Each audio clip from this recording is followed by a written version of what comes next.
दोस्तों, मेरे इस फिजिक्स क्लासेस के अंदर आपका स्वागत है। आज की इस वीडियो में आप लोगों को क्लास 12 फिजिक्स स्थिर विद्युत्की के चैप्टर 4 संधारित्र तथा प्रवैद्युत से थ्योरी का पार्ट 2 बताऊंगा, जिसमें मैं आप लोगों को बताऊंगा विलगित गोलीय चालक की धारिता का व्यंजक।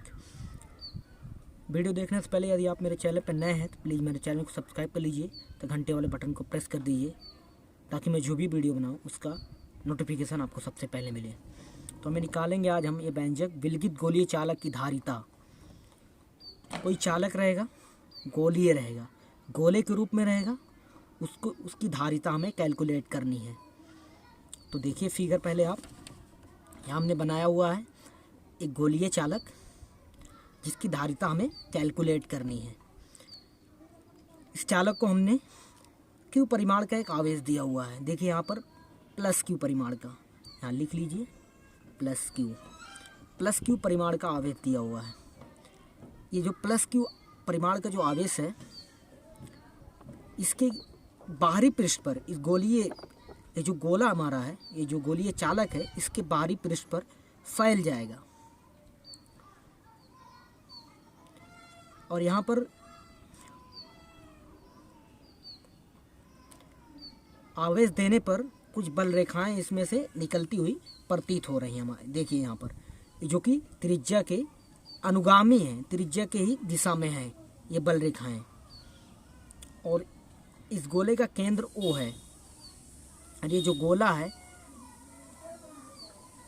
ऐसे प्रावैद्युत माध्यम में रखा गया है जिसका प्रावैद्युतांक K है। अब प्रावैद्युतांक मतलब ये होता है,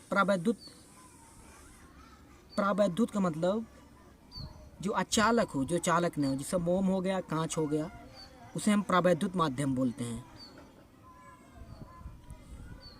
ऐसे माध्यम में रखा गया है। हमें इस माध्यम में गोलीय चालक की धारिता की गणना करनी है। हमने देखिए इसी चीज़ को हमने लिखा हुआ भी है। लिखा है माना विलगित गोलीय चालक को क्यू परिमाण का धन आवेश दिया जाता है तो यह आवेश उसके पृष्ठ पर समान रूप से फैल जाता है। इस प्रकार वैद्युत बल रेखाएं पृष्ठ के प्रत्येक बिंदु पर अभिलंबवत प्रतीत होती हैं। देखिए यहाँ डॉट डॉट का मतलब होता है प्रतीत होना, जो कि त्रिज्या अनुगामी होती हैं, त्रिज्या के अनुगामी, और केंद्र पर मिलती हुई प्रतीत होती है कि यहाँ पर मिलती हुई प्रतीत हो रही हैं। ऐसा लग रहा है कि यहाँ पर मिल रही हैं। तो हमें निकालना है विलगित गोलीय। तो सबसे पहले यहाँ लिखते हैं हम, इसकी त्रिज्या मान लेते हैं हम A। क्या लिखेंगे? माना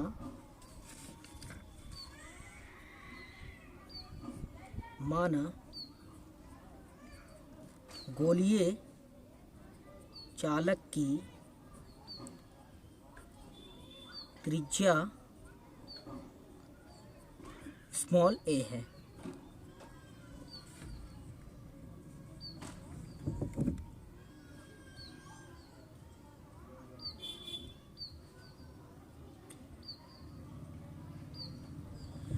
और चालक को दिया गया आवेश क्या Q है, तथा चालक को दिया गया आवेश क्या है, Q है। अब देखिए हमें, तो चालक के प्रत्येक बिंदु पर विभव हमें निकालना क्या है, प्रत्येक बिंदु पर विभव। तो चालक के प्रत्येक बिंदु पर विभव, देखिए यहाँ से ये त्रिज्या दी हुई है, ये त्रिज्या से यहाँ तक की दी हुई है। तो पता है आपको कि विभव का जो सूत्र होता है B = 1/4 pi epsilon not Q/R होता है। यानी आवेश दिया हो, त्रिज्या दी हुई हो, तो हम निकालते हैं किसी बिंदु पर विभव। तो हमको त्रिज्या भी दी हुई है, आवेश भी दिया हुआ है। With the help of this हम निकालेंगे यहाँ पर विभव।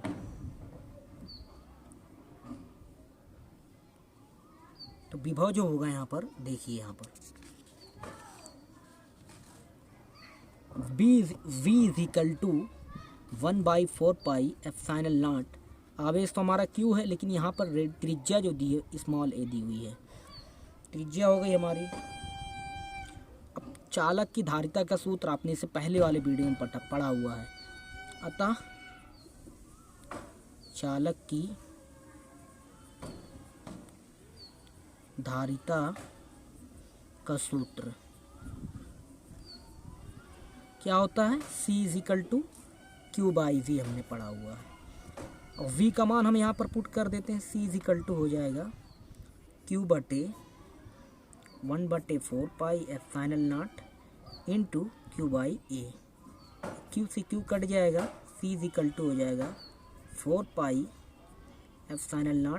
लेकिन एक चीज़ आप याद रखिए, यहाँ K भी लगेगा, क्योंकि प्रावैद्युत माध्यम में रखा हुआ है, इसलिए K लग जाएगा। 4πε0 KA। ये तो हमने निकाल लिया प्रावैद्युत माध्यम की धारिता। जो हमारा चालक है किसी प्रावैद्युत माध्यम में रखा हुआ है, तब चालक की धारिता हमने निकाल लिया। अगर यही निर्वात अथवा वायु में रखा हो, निर्वात यहाँ लिखेंगे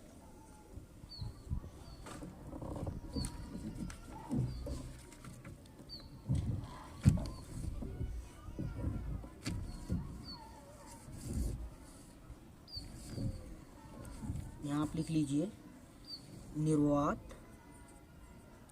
अथवा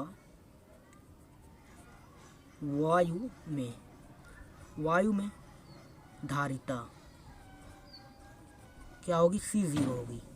K बराबर क्या होता है निर्वात वायु के लिए? 1 होता है। तो C बराबर हो जाएगा 4πε0 इंटू A।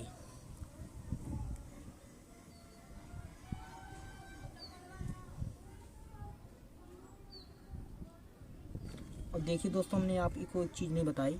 यहाँ से देखिए आपको C बराबर A आ रहा है। ये जो दिया हुआ है ये पूरा एक नियतांक है, ये पूरा एक नियतांक माना जाता है, ठीक है, क्योंकि इसकी वैल्यू फिक्स होती है। K की भी वैल्यू फिक्स होती है, अलग अलग माध्यम के लिए अलग अलग होती है। निर्वात के लिए 1 होती है और अलग अलग माध्यमों के लिए हमको पूरा, और जैसे अचालक माध्यम के लिए 6 होती है। तो ये एक नियतांक है जिसकी वैल्यू फिक्स हो, कांस्टेंट, ये कांस्टेंट कहलाते हैं, जिसकी वैल्यू पहले से पता हो। तो यहाँ आप लिख सकते हैं C प्रोपोर्शनल टू A, यानी C समानुपाती A।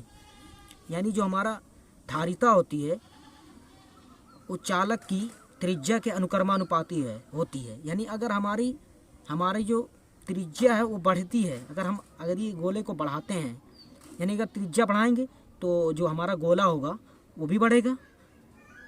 त्रिज्या के हिसाब से हम गोला खींचते हैं, ड्रा करते हैं। तो अगर हम त्रिज्या बढ़ाएंगे तो हमारी धारिता जो है वो भी बढ़ेगी।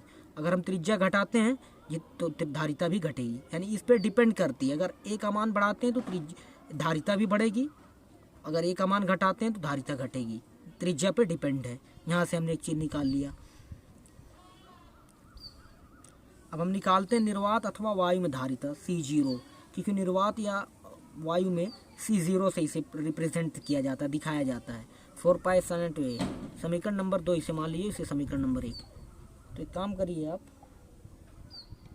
C0 से C में भाग कर दीजिए, हो जाएगा C/C0 = 4πε0 KA/4πε0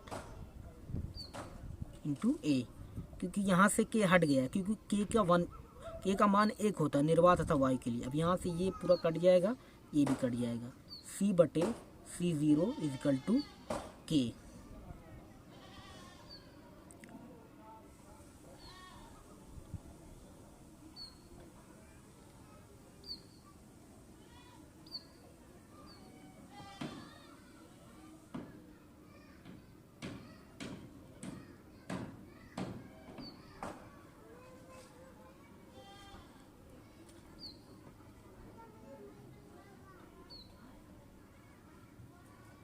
अब देखिए दोस्तों, अगर हम यहाँ पर इसके मात्रक की बात करें, इसके मात्रक की, तो यहाँ आप लिख सकते हैं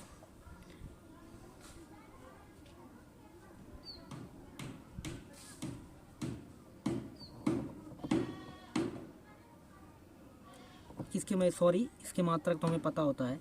ε0 का अगर मात्रक निकालें तो ε0 बराबर हो जाएगा C0/4πε0 4 पाई